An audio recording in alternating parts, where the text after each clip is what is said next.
Ho, ho, ho, everybody! I'm Brent, and welcome to our holiday special on Solo TV. Today, we have an interview with Timothy Burke and Stan Larimer, co-founders of SovereignSky. We're also going to be talking about the latest crypto news and market updates. Plus, we'll be putting Ethereum and Tron head-to-head. So, let's get to our first segment. Let's take a look and see what's been happening in the news and markets over the last 2 weeks.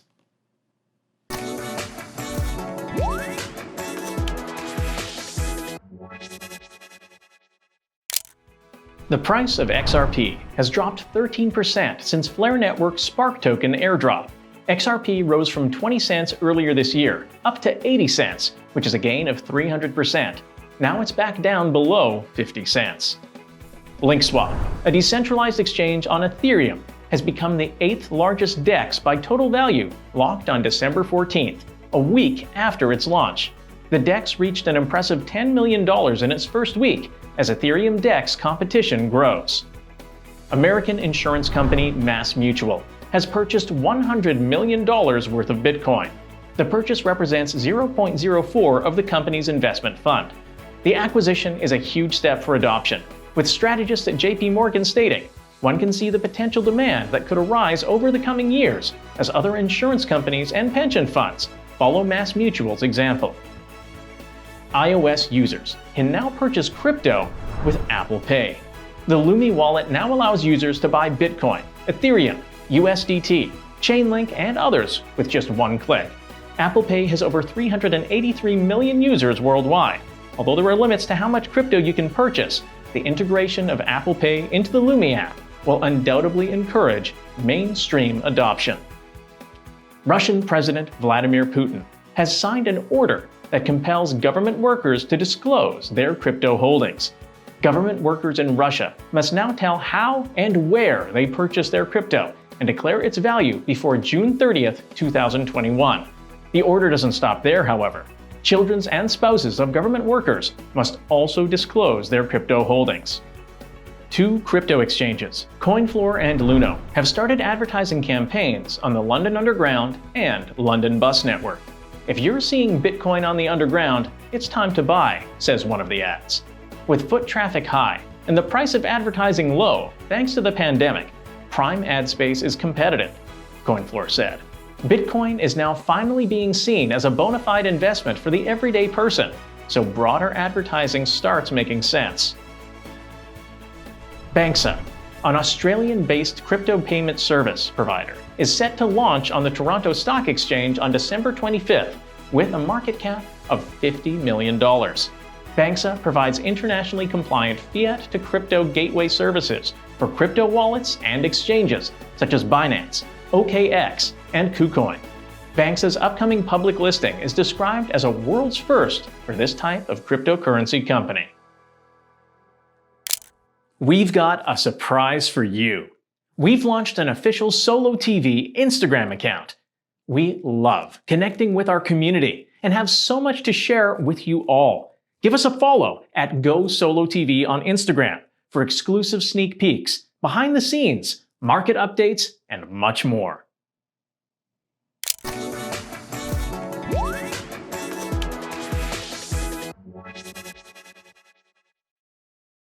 It's time to take a look at the digital asset profiles of the month. Here's what we're looking at today. Basic Attention Token is a utility token on the Ethereum blockchain. Its purpose is to create an advertising marketplace that benefits publishers, advertisers, and users to improve digital advertising efficiency. The BAT team also made the Brave browser, which turns off ads by default, but users can turn them on and get paid for viewing them. SALT is the token of the SALT lending and borrowing platform that allows its holders to take cash loans against their cryptocurrency's collateral. The name of this token is inspired by its namesake, also used as a commodity for trade. Ethereum is a smart contract platform that enables developers to build decentralized applications. Ether is the native currency for the Ethereum platform. When running on the blockchain, a smart contract becomes like a self-operating computer program that automatically executes when specific conditions are met.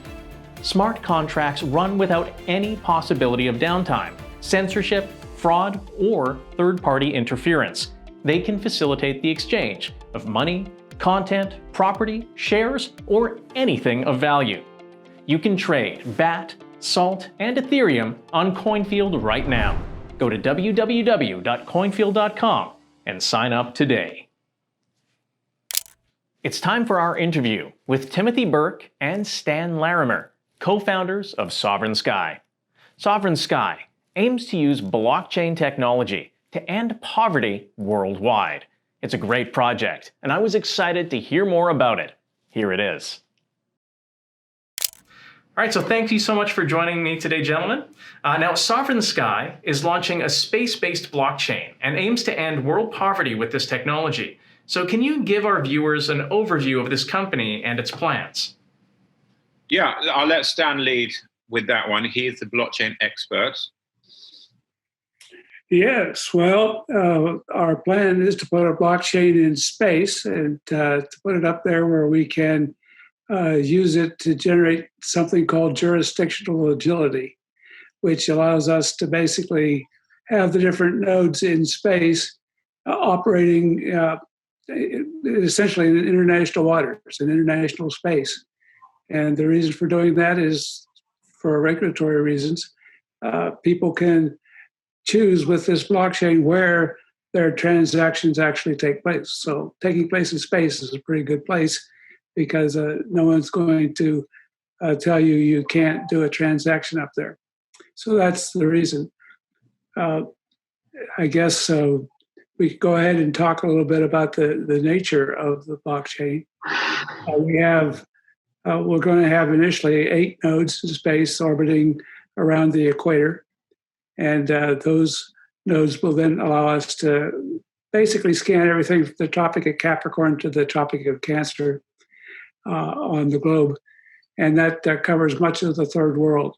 And so those different satellites will have a link to each other and also to various ground stations. Plus, they'll have the ability to do a direct link to a modem in various places where we want to project our blockchain services. And that would be things like orphanages and things like that. Now, can you tell us why you chose the EOS blockchain for this project? Yeah, well, EOS is sort of like the grand finale of blockchains, the greatest blockchain ever built, in my opinion. Yeah. Of course, that's because my son built it, probably. But that particular blockchain is really like a second generation of Ethereum. It executes smart contracts and is so powerful that you could execute the entire Ethereum blockchain in a single EOS smart contract. So that would be one reason why we chose it. Another reason is EOS is a lot more efficient.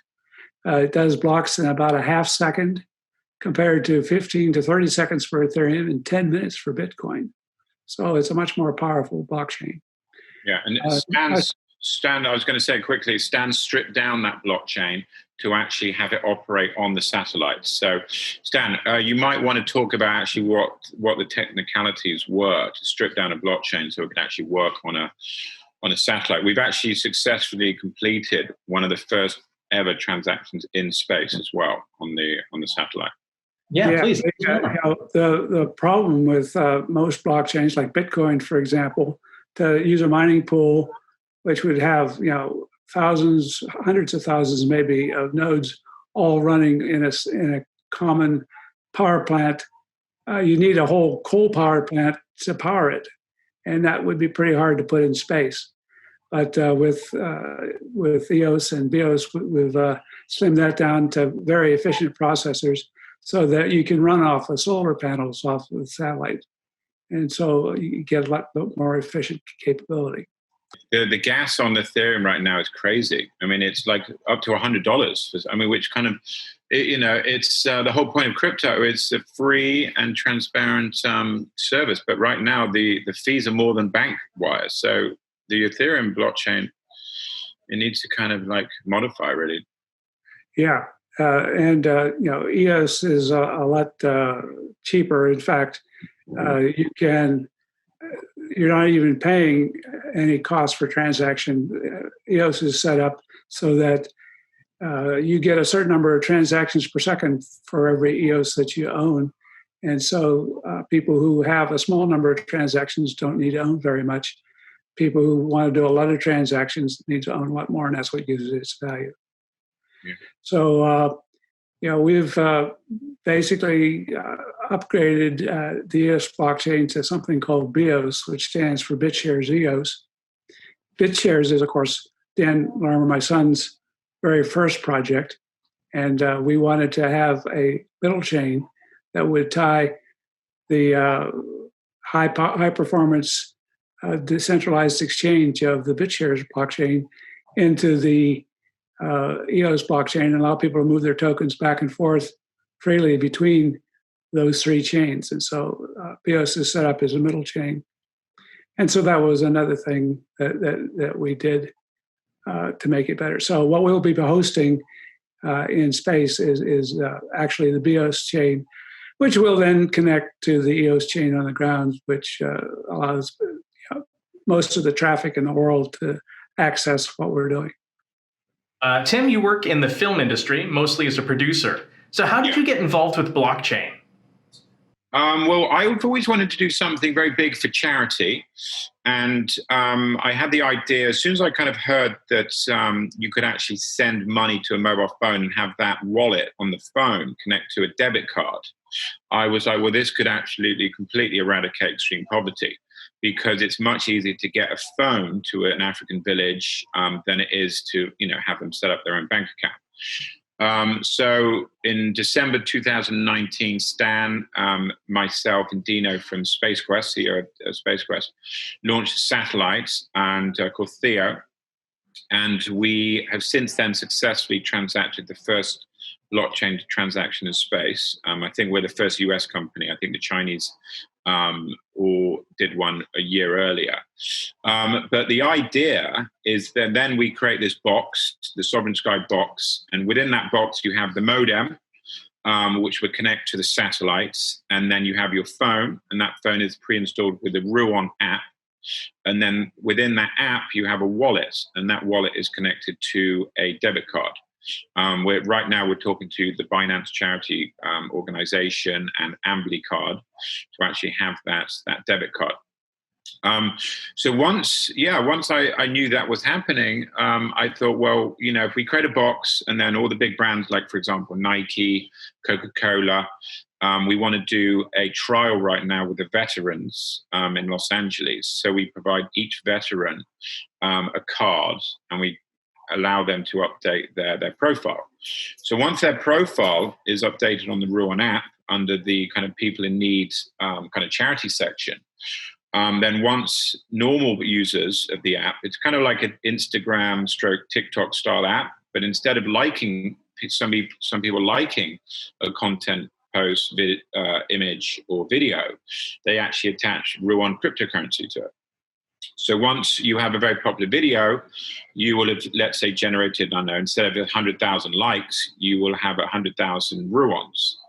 And then 5% of those earnings has to be donated. It's kind of earmarked, be donated to a person in need. Now, you'll be able to go onto the section on the Ruon app, whereas all the people in need, orphanages, hospitals, charities, and then you'll be able to send that money that you've earned just simply by uploading a selfie or a video to an orphanage or a veteran. You'll be able to see their profile, you'll be able to see their video or the orphanage's video, and then you can simply send that Ruon money. And that Ruon money will be able to be spent directly on that person's card, because obviously they'll receive a card once they download the app. Now, SovereignSky has the goal of ending world poverty by the year 2032. So what do you see some of the challenges that you face in achieving that goal? Well, I'll quickly say that obviously distributing the boxes is the first challenge. If we're going to, we've done a whole white paper on global extreme poverty, In some places, the gap's getting larger, in other places, it's getting smaller. But ultimately, we have to get a box out to hundreds of thousands of villages in Africa, India, Asia. We then have to teach these very primitive people, how an app works, how sending crypto works. Ultimately, once we've proven the system works, let's say with the veterans in Los Angeles, we can go to a big brand like Nike, Microsoft, any of the big Bill Gates Foundation, Binance. We can actually go to them. Okay, guys, well, this is actually proven. This is how much money has been spent by the people in need. The pattern that we have on this project is probably one of the most transparent and effective charity donations to date, because the person in need gets the money instantly. They get up to 97.5% of the donation. If you donate to any other charity, the money is obviously much, much less who actually receives it. In some cases, only 40% of the money is actually received by the person in need. So this is a very direct way. And also you have double verification, because you can see exactly how your donation has been spent with videos and images from the person in need on their profile on Ruon. And also you'll be able to see via blockchain accounting how your money actually has been spent and where it's been spent on the card. I think, right now with COVID and what have you, there's a big movement towards charity giving back. And I think if we can create a social media platform, a global social media platform, supported by a lot of celebrities, and we have the capabilities to provide money to charity and people in need, I just think it will take off. We're really trying to provide money to somewhere which doesn't even have power or Wi-Fi connectivity. Obviously, the satellite and the modem provides the connectivity, and then the power is created by small portable solar cells connected to the modem. So we should, in theory, be the first company to basically be able to send money anywhere in the world with no Wi-Fi or power. And that's kind of the goal here. So is there anything else you would like people to know about SovereignSky, and any websites or social media that you'd like to direct people to if they want to learn more? Well, yeah, you can have an overview on SovereignSky.com. Also, Ruon.ai is one of our websites. RuonApp.com is promoting the actual app itself. And then we're obviously on various, social media platforms and the Telegram groups and what have you. Now, one thing that we like to do on the show is we like to play a quick game of word association. So I'll say a word, and then if you can just respond with the first, 3-4 words that come to mind associated with it. So maybe I'll start this one with first to Tim, then to Stan. So how about the word blockchain? I would say freedom. Freedom, advance, future life, transparency, and kind of the shift of power, really. The shift of the monetary system coming back to the people. Stan, what comes to mind? Decentralization, I think, would be the thing that we use blockchain for the most. Making it be something that people can control their own assets and their own contracts and put them out there separately without having to have a central authority running it. All right, so Stan, I'll start with you on this next one. Space. Well, first thing that pops into my mind is the final frontier. But, space is the ultimate freedom. And I think taking and using international space as a place to go do work and to be free of regulatory constraints on Earth, it would be what I would think of. Tim? Well, I'm a huge sci-fi writer. That's really my main passion. So I'm kind of very interested in alien life, UFO phenomena. I've studied the UFO phenomena. I'm kind of a bit of an expert on that. And also, obviously, Elon Musk and his task. I know a lot about his secret kind of mission to Mars and the fact that his rovers are kind of really his Mars rovers. I find that very interesting. I think tourism, I think in our lifetime, I know, sorry, we should be doing word association here, but I think in our lifetime, we'll all have the ability to go to space. So that's kind of interesting. How about, Tim, cryptocurrency? Well, I'd obviously have to say Ruon first, being our own cryptocurrency. So Ruon, I would say, obviously, just a new way to make money. I think, right now in COVID, it's a very difficult time for people to make money. A lot of people lost their jobs. And I actually think with the new technology around cryptocurrency, it makes earning money very easy. Trading as well, and the future. I think the future of life. I think in 10 years' time, the world will be run by cryptocurrency. Stan? I'd say probably a new global financial system. All right, last one. Stan, EOS. Raw power. And how about you, Tim? I would say Stan and Dan. All right. Well, thank you so much, both of you, for joining us today. We really appreciate you taking the time. Right. Thanks again, gentlemen. And we really appreciate you for taking the time today. Thank you so much. Thanks, Dan. Speak to you soon. Bye, guys. Bye. All right. Thank you so much. Thanks, guys. Bye now.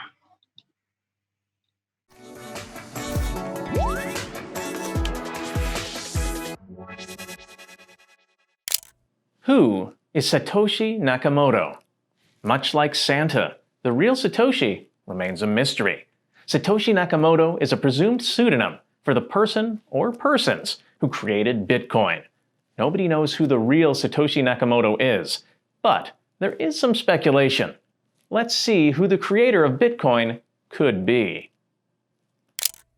In March 2014, Newswork identified Japanese-American engineer Dorian Nakamoto as Satoshi, not just because they share the same last name.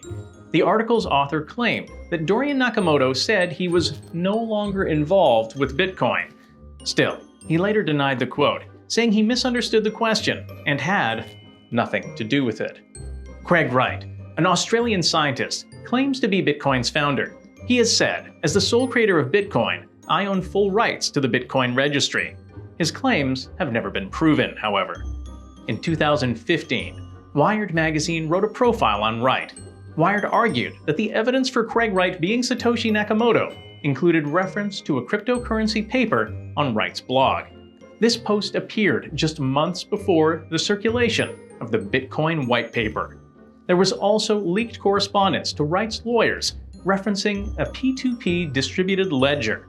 While this evidence seemed promising, Wired followed up on the article, claiming inconsistencies in Wright's story, referencing backdated blog entries. Many people have discredited Wright's claims, including Ethereum creator Vitalik Buterin. Nick Szabo is a computer engineer credited with leading the development of smart contracts. In 2008, Szabo conceptualized the cryptocurrency BitGold. In 2009, the Bitcoin white paper came out. According to author Dominic Frisby, Szabo has had a similar writing style to Satoshi Nakamoto. He also worked for DigiCash, an electronic money company founded in 1989. There you have it. 3 people who could have been the creator of Bitcoin. Comment below who you think Satoshi Nakamoto is. Maybe it's you. Now it's time for our final segment of today's show. We're going to put Ethereum and Tron head-to-head to see which one is superior and which one you should ask Santa for this year. It's time for the Christmas Crypto Battle.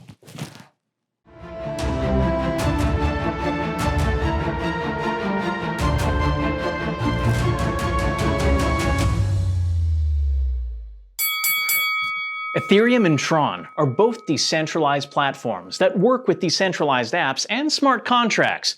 But which one is better? Ethereum came first. It was created by Vitalik Buterin and released in 2015. Buterin wanted to create a scalable solution to Bitcoin. Tron was created by Justin Sun in 2017. Tron's goal is to make the internet fully decentralized.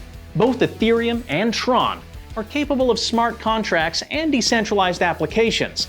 Ethereum used to have a proof-of-work algorithm, just like Bitcoin, meaning miners had to solve mathematical puzzles to validate a transaction.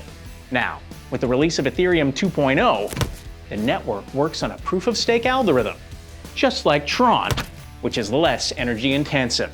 Some people argue proof-of-stake is also a fairer system because everyone who stakes their coins has a chance to receive a reward. Ethereum performs transactions in roughly 6 minutes and can do 25 transactions per second. Tron, however, performs transactions in just 15 seconds and can do 2,000 transactions per second. Ethereum's decentralized applications support the programming language Solidity, while Tron supports more languages, including Java, Scala, C++, Python, and Go. Ethereum's transaction fees, known as gas, have been high this year, while Tron's fees are so minuscule you wouldn't even notice them. Ethereum has a much stronger and larger community than Tron. The Ethereum blockchain is home to 260,000 plus cryptocurrencies. It has the most prominent developer community in the blockchain space. It's trusted and reputable, while Tron is still growing. So, Tron hasn't won the battle just yet, though. Ethereum 2.0, which is finally getting rolled out right now, will scale the network, increasing its transaction capabilities and speed while reducing congestion and gas fees. That, coupled with its huge community of developers, makes that a big win for Ethereum. Let us know which network you prefer down in the comments. So, is Ethereum or Tron better?